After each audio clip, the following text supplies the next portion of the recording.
33 ஆண்டுகளுக்கு மேலான அரசியல் சட்ட போராட்டம். வந்து வார்த்தைகளில் பெயர்த்தெடுக்க முடியாத வலிதோய்ந்த ஒரு போராட்ட பயணம் இது. இவ்வளவு போராடி விடுதலை விடுதலை என்று கேட்டு நாங்கள் போராடினதெல்லாம்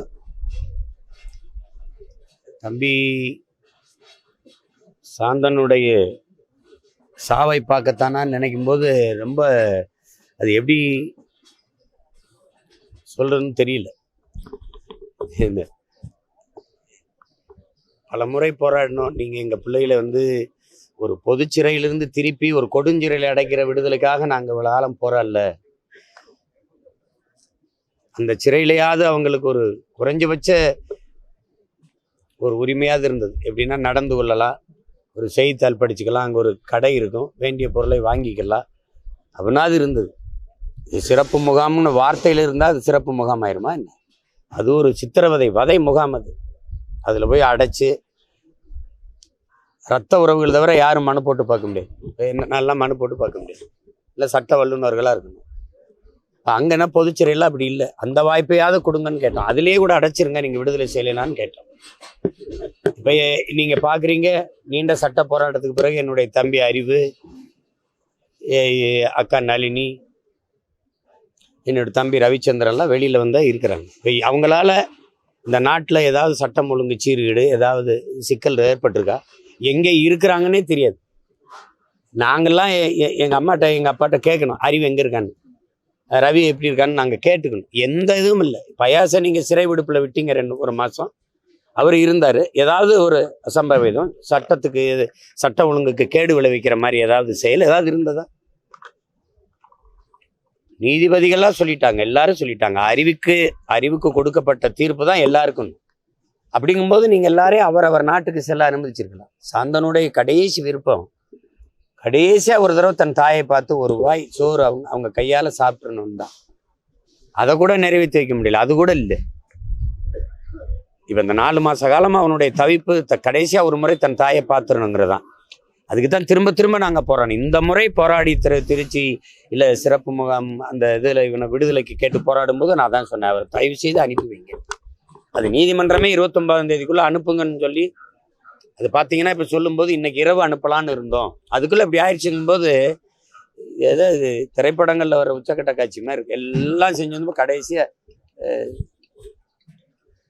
அது எப்படி இது வந்து இதை நாங்கள் யாரையும் இப்போ நியாயமாக ஒரு கொலை, இது சட்ட கொலை, இது அப்படிதான் சொல்லணும். சட்டப்படி இது ஒரு கொலை. நீதி இருக்கிறவங்களையாவது இதெல்லாம் பேசி கொண்டு இருக்காம கருணை அடிப்படையில் அன்பின் அடிப்படையில் நீங்கள் அணுகணும். அதுதான் முக்கியம். மீதி இருக்கிற பிள்ளைகள் இப்போ அண்ணன் ஜெயக்குமாருக்கெல்லாம் கண் பார்வை போயிடுச்சு. அதையே மருத்துவத்தை முறையாக கொடுக்கல, அவசரமாக பண்ணி அது பார்வை சரியாக வரல. தம்பி பயாசுக்கு உடம்பு முடியல. அதுக்கப்புறம் முருகன், 3 பேருமையாவது அவங்கவுங்க. இப்போ ஜெயக்குமாருக்கெல்லாம் அவங்க மனைவி இந்த மண்ணின் மகள். தம்பி முருகன் எப்படி எங்கள் அக்கா நளினி இந்த ஊர் மகளை திருமணம் பண்ணாரோ, அதே மாதிரி அவள் இந்த ஊரில் இருக்கிற பெண்ணை தான் அவர் நேசித்து திருமணம் பண்ணிக்கிட்டார். அவரை விடுதலை பண்ணிங்கன்னா நேராக அந்த வீட்டுக்கு வருவார், இல்லை விரும்பிய நாட்டுக்கு செல்வார். அதனால அவரெல்லாம் விடுதலை செய்யறதுல எந்த சிக்கலும் இல்லையே. இப்போ என் தம்பிக்கு எங்கள் அம்மா அப்பா இருந்தாங்க, நேராக வந்துட்டார், எந்த பிரச்சனையும் இருக்கா? இப்போ என் தம்பிக்கு எங்கள் அம்மா இருந்தாங்க, என்ன இருக்குது சொல்லுங்கள், எங்களால் என்ன பிரச்சனை வருது? அவங்க எங்கே இருக்காங்கன்னு கூட அவங்களுக்கு தெரியாது, எனக்கே தெரியாது. நாங்களே விசாரிச்சுக்கிறோம், அறிவு எப்படி இருக்கா, ரவி எப்படி இருக்கா, அக்கா என்ன பண்ணுறாங்க அப்படின்ட்டு. நீங்கள் தயவு செய்து மீதி இருக்கிற 3 பேரையும் இந்த நிலைமைக்கு தள்ளாதீங்க. உங்களை கெஞ்சி கேட்டு தயவு செய்து அவங்கவுங்க விரும்பிய நாட்டுக்கு அனுப்பி விடுங்க. அவங்களுக்கு அதே அவங்களையாவது உயிரோடு எங்களுக்கு ஒப்படைங்கன்னு சொல்கிறோம். அதுக்காக தான் இத்தனை ஆண்டு காலம் நாங்கள் போராடி இருக்கோம். சாவு ஒன்று தான், மரணம் தான். உடல்ல இருந்து உயிர் பிரிகிற விடுதலையை நாங்கள் கேட்கல. வாடா, நான் ஜெயக்குமாரோட ஒய்ஃப் பேசுகிறேன். தயவு செய்து உயிரோடு இருக்கும்போது ஏச்சும் அவர் நல்லபடியாக அமுச்சு வச்சுக்கோங்க. இந்த ஊர் தான் என் தங்கச்சி, அதை நீங்கள் அனுப்பி விட்டுருக்கலாம். இந்த ஒரு கொடுமையானது, எங்கள் பிள்ளை பார்த்திபன் திருமணத்துக்கு கூட நீங்கள் வந்து அவர் வர முடியல. எவ்வளோ கொடுமையாக இருக்கும் பாருங்க. அவர் சொந்த நாட்டுக்கு அமுச்சு வச்சிருங்க. அவர் பிறந்து வளர்ந்த சொந்த நாட்டுக்கு அமுச்சு வைங்க. அவங்க அம்மாவுக்கும் ரொம்ப உடம்பு சரியில்லாம இருக்கிறாங்க. அவங்க அம்மா முகத்தையாச்சும் கடைசியா ஒரு முறை அவர் பார்த்துக்கிட்டோம். வேற நாங்க என்ன உங்களுக்கு சொல்றதுக்கு இருக்கு? சட்டம் மனிதர்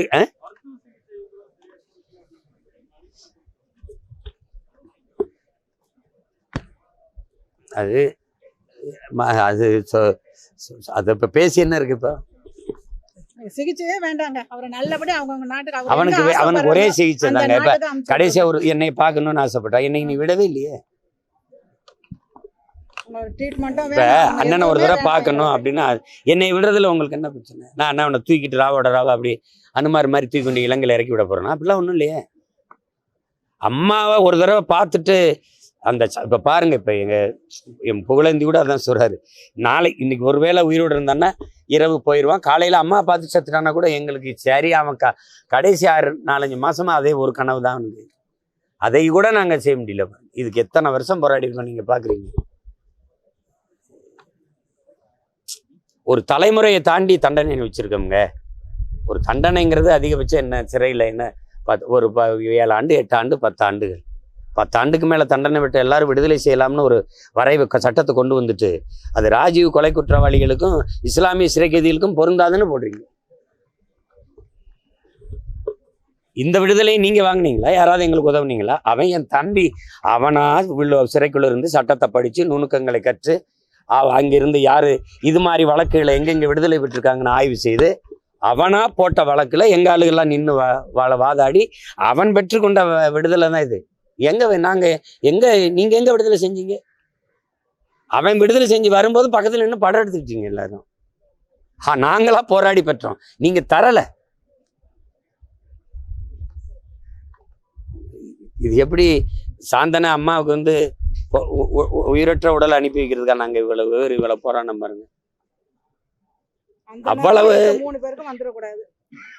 அதிர்ந்து பேச மாட்டான், பக்கத்துல இருந்து தான் பேசுவான். என் தம்பிகளுக்கு அது எங்களுக்கு கேட்காது.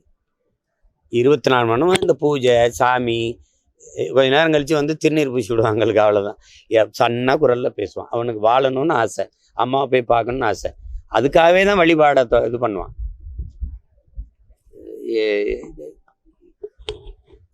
அதுல என்னன்னா, நம்ம தலைமை மருத்துவர் சொல்றாங்க, இந்த பயாப்சி அந்த மாதிரி எடுத்து எதனால கல்லீரல் பாதிக்கப்பட்டுருச்சு அப்படிங்கிறத கொஞ்சம் சோதிச்சு அதுக்கு உரிய மருத்துவத்தை நம்ம கொடுக்கணும்னு முயற்சி பண்ணும்போது உங்க தம்பி ஒத்துழைக்கல, பயந்துட்டாரு. நான் தனியா இருக்கேன், எனக்கு அதனால நீங்க ஏதாவது ஆயிரும் அப்படின்னு. ஏன்னா உங்களுக்கு தெரியும், யாரு சிறப்பு பிரிவில் ஒரு நாளைக்கு 2-3 பேர் உயிர் போகும்போது தனியா இருக்கிற நோயாளிகளுக்கு அந்த அச்சம் வரும். அது அந்த பயத்துல ஆயிட்டான். யாருமே இல்லை. அம்மாவோ தம்பி, அம்மா இருந்தா அம்மாவுடைய முகத்தை பார்க்க ஒரு ஆறுதல் இருந்திருக்கும். அதனால அவன் ஒத்துக்கிடாதனால நாங்க உரிய மருத்துவத்தை தர முடியாம போயிடுச்சு. சும்மா அதை தடுக்கிறது தான் பண்ண முடியே. இதனால அது வந்துச்சு, கல்லீரல் பாதிக்கப்பட்டு அதுக்கு உரிய மருத்துவத்தை கொடுத்து அதை சரி பண்ணியிருக்கலாம் அப்படின்னு இப்போதான் சொல்லி வருத்தப்படுறாங்க. அது ஏன்னா அவனுக்கு வாழணும்னு ஆசை, அம்மாவை பார்த்துடணும்னு ஆசை. அவனுக்கு என்னன்னா, ஒரு தடவை ஊருக்கு போயிட்டு அலைபேசியை போட்டு எனக்கு அம்மாவை பேச வைக்கணும். இப்போ இங்கே இருக்கும்போது அம்மாட்ட பேச முடியாது, அம்மா காது கேட்காது. புரியுதுன்னு நினைக்கிறேன். எப்படியெல்லாம் துயரங்கள் துரத்தி அடிக்குது பாருங்க எங்களை. இது ரொம்ப வலி. இது என்ன பண்ணுறது? ஆனாலும் என் தங்கை கேட்ட மாதிரி மீதி இருக்கிற எங்கள் பிள்ளைகளையாவது எங்கள் உயிரோட ஒப்படைச்சிருங்க, விட்டுருங்க, எங்கேயாவது போய் வாழ்த்தான். அவனுக்கு விரும்பி நீங்கள் இலங்கைக்கு கூட அனுப்பிடுங்க, 3 பேரை இலங்கைக்கு அனுப்பிடுங்க. அங்கேருந்து அவன் விரும்பிய நாட்டுக்கு கூட வீசா எடுத்து பறந்துக்கிட்டோம். உயிரோட அனுப்பிடுங்க. அதுதான் இது. இப்போ சாந்தனை மேலே நேசம் கொண்டு இருக்கிற தமிழ் குடிகள் நாங்கள் பிள்ளைகள் நிறைய இருக்கிறோம், எங்கள் சொந்தங்கள். அவனுக்கு அரசு ஒரு மணி நேரம் 2 மணி நேரம் இந்த உடற்கூறு ஆய்வெல்லாம் நீங்கள் செய்யணுன்றீங்க. அது நீங்கள் அதில் நாங்கள் ஒன்றும் தலையிடலை. ஒரு இடத்த கொடுத்து அவங்களுக்கு ஒரு மணி நேரம் அவரை வச்சு நாங்கள் ஒரு வணக்கத்தை மரியாதை செஞ்சு இறுதி பயணத்தை அவனை அனுப்பி வைக்கிறதுக்கு நீங்கள் உதவணும். அதுவையாவது எங்களுக்கு செய்யணும்னு நான் கேட்டுக்கிறேன். இந்த மரணம், இந்த சாவு உங்களுக்கு ஒரு படிப்பினையாக இருக்கட்டும். நாங்கள் அதை தான் உங்ககிட்ட இந்த நேரத்தில் உங்ககிட்ட அன்போடு நான் கெஞ்சி கேட்டுக்கிறது. மீதி இருக்கிற 3 பேரையும் எங்களுக்கு இதை ஒட்டி விடுதலை செஞ்சிருங்க, தயவு செய்து விடுதலை செஞ்சிருங்க. இன்னும் காலம் கடத்துறது மானுடம் இருக்கா, கருணை இருக்கா, அன்பு இருக்கான்னு சந்தேகிக்கிற அளவுக்கு வந்துடும். இதுக்கு மேலே இதை தாமதிக்காமல் நீங்கள் விடுதலை செய்யணுங்கிறத என்னுடைய வேண்டுகோள்.